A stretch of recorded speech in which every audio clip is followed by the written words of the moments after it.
there was a major break in my work in Outland. Outland became I'm looking back on it and I sort of see it as a theater of the absurd. So I don't think Diane Arbus's work was theater of the absurd in any real way. It was, so I feel in about 96, 97 that any real relationship with Diane Arbus no longer existed.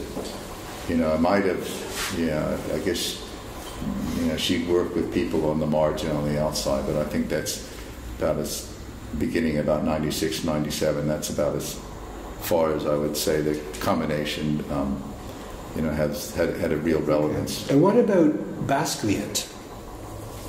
Yeah, I think you're bringing up a very couple of important points.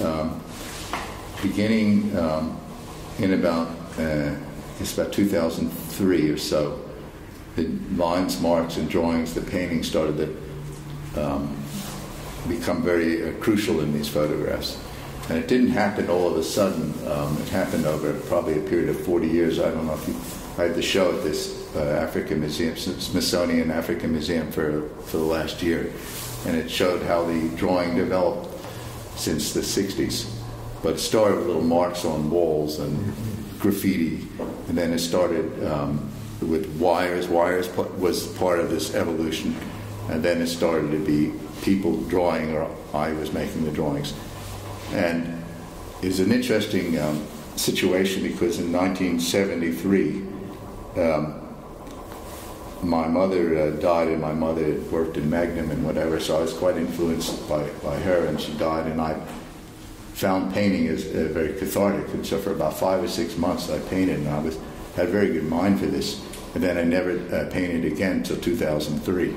And it took me 30 years to get back to painting, and I did it through photography. And then it got expanded. And I would say that the work, if one wanted to say, try to compare it to anything in painting, it would be some mixture right now between art brut and maybe a little bit of surrealism.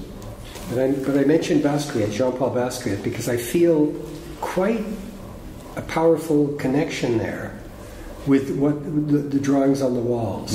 There's something, I think in the world of him, there's something that comes through in those extremely primitive pictures that just cuts through the crap and just is real in itself.